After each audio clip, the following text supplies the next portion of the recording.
হাজো শুৱালকুছি সমষ্টিত দিনজোৰা কাৰ্যসূচীৰে প্ৰদেশ কংগ্ৰেছ কমিটিৰ সভাপতি তথা সাংসদ গৌৰৱ গগৈ। হাতত হাত ধৰো নতুন বৰ অসম গঢ়ো শ্লোগানেৰে হাজো শুৱালকুছি সমষ্টিৰ ভোটাৰ ৰাইজৰ মাজত নিৰ্বাচনী প্ৰচাৰ সাংসদ গৌৰৱ গগৈ। অসম প্ৰদেশ কংগ্ৰেছ কমিটিৰ সভাপতি তথা সাংসদ গৌৰৱ গগৈয়ে পোনপ্ৰথমে আগিয়াঠুৰিৰ গণেশ মন্দিৰত সেৱা আশীৰ্বাদ গ্ৰহণ কৰে। ইয়াৰ পিছতে অসম প্ৰদেশ কংগ্ৰেছ কমিটিৰ সভাপতি গৌৰৱ গগৈক হাজো শুৱালকুছি বিধানসভা সমষ্টিৰ কংগ্ৰেছৰ দলীয় নেতাকৰ্মীয়ে আগিয়াঠুৰিৰ পৰা এক বাইক ৰেলীৰে শুৱালকুছিলৈ আদৰি আনে। অসম প্ৰদেশ কংগ্ৰেছ কমিটিৰ সভাপতি গৌৰৱ গগৈয়ে বাইক ৰেলী পদযাত্ৰাত অংশগ্ৰহণ কৰি কয়, বৰ অসমৰ সকলো ভেটি থান বান কৰিছে মুখ্যমন্ত্ৰী ডক্টৰ হিমন্ত বিশ্ব শৰ্মাই। অসমৰ উন্নয়নৰ নামত পুত্ৰ পত্নীৰ বাবেহে সম্পত্তিৰ পাহাৰ গঢ়ি তুলিছে মুখ্যমন্ত্ৰীগৰাকীয়ে। তেওঁলোকৰ পৰাজয় নিশ্চিত, সেইকাৰণে শংকিত হৈ এতিয়া তেওঁলোকে ভোটাৰ তালিকাৰ ভিতৰত উত্তৰ প্ৰদেশৰ বিহাৰৰ মানুহ সোমাবলৈ বিচাৰিছে। হিমন্ত বিশ্ব শৰ্মা ডাঙৰীয়া এতিয়া অসমৰ মানুহৰ মুখ্যমন্ত্ৰী হৈ থাকিব নোৱাৰে, সেইকাৰণে উত্তৰ প্ৰদেশৰ বিহাৰৰ মানুহৰ মুখ্যমন্ত্ৰী হ'বলৈ বিচাৰে। আৰু আমি বিশেষভাৱে আমি চকু দিছো যে কেনেদৰে বাহিৰৰ পৰা মানুহবোৰ সোমাইছে আৰু কেনেদৰে উজনি অসম হওক বা নামনি অসম হওক চাৰিওফালে কংগ্ৰেছৰ পক্ষত ভোট দিয়া মানুহবোৰ তেওঁলোকে নামবোৰ ভোটাৰ তালিকাৰ পৰা কৰ্তন কৰিবলৈ বিচাৰে। এয়া তেওঁলোকৰ ভয় আৰু সংখ্যাৰ প্ৰমাণ। আমি কথা দিছো যে কংগ্ৰেছৰ নেতৃত্বৰ চৰকাৰ আহিব আৰু যিমান মাটি সম্পত্তি অবৈধভাৱে হিমন্ত বিশ্ব শৰ্মা ডাঙৰীয়াই ল'বলৈ সক্ষম হৈছে যোৱা 20টা বছৰত এটা এটা বিঘা আমি তেওঁলোকৰ পৰা কাঢ়ি লৈ আমি অসমৰ দুখীয়া মানুহৰ মাজত বিতৰণ কৰিম। যিমানবোৰ থলুৱা উদ্যোগ তেওঁলোকে নিজৰ হাতত আনিবলৈ সক্ষম হৈছে, এই শুৱালকুছি যিমানবোৰ উদ্যোগ নিজৰ নামত তেওঁলোকে এটা কাৰ্টেল এটা মনোপলি কৰিছে। পূৰ্বত আমি বিভিন্ন মুখ্যমন্ত্ৰী দেখিছো, প্ৰত্যেক মুখ্যমন্ত্ৰী অসমত থলুৱা উদ্যোগ আৰু আগুৱাই লৈ যাবলৈ চেষ্টা কৰে।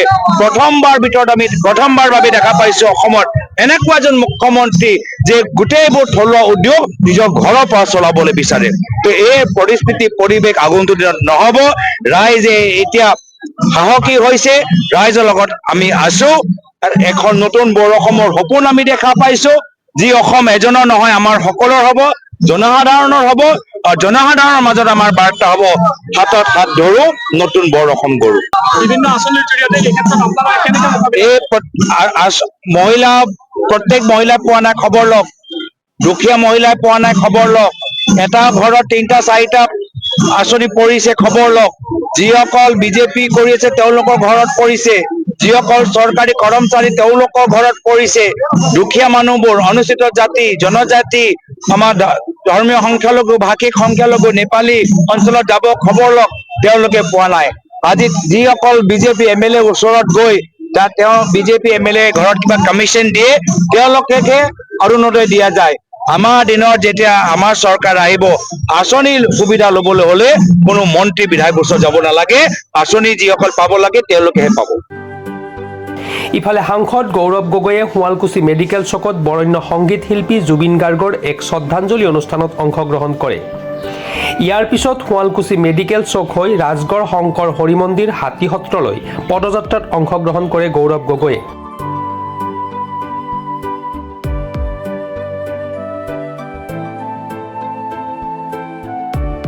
ইয়াৰ পিছত গৌৰৱ গগৈয়ে শুৱালকুছিৰ ঠায়ে ঠায়ে জ্যেষ্ঠ নাগৰিকৰ সৈতে মত বিনিময় কৰে।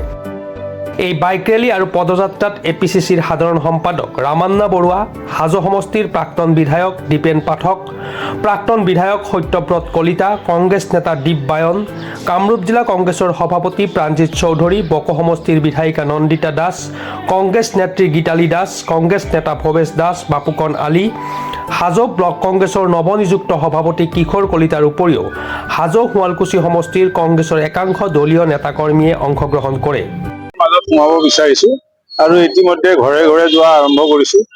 আমাৰ কৰ্মীসকলো লাগি আছে প্ৰত্যেকটো অনুষ্ঠান সফল কৰিবৰ কাৰণে, আৰু আমি আশা কৰিছো যি বিজেপিৰ অপশাসনৰ পৰা মুক্তি পাবৰ কাৰণে হয়তো ৰাইজে এবাৰ কংগ্ৰেছকে সমৰ্থন কৰে।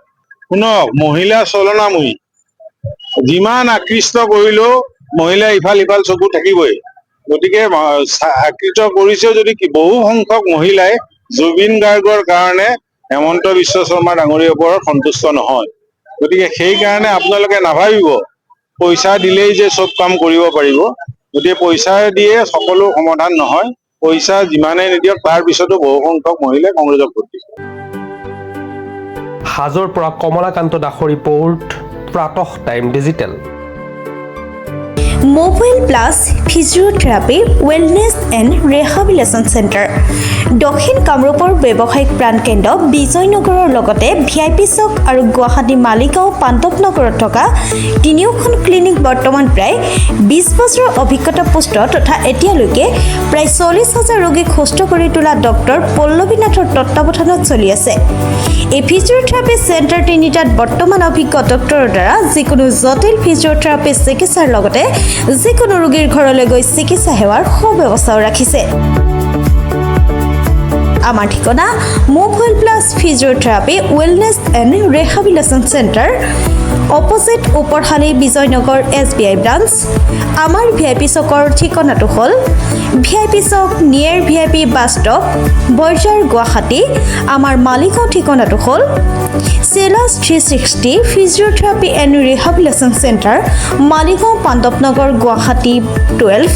আমাৰ যোগাযোগ নম্বৰ হৈছে 8011744696।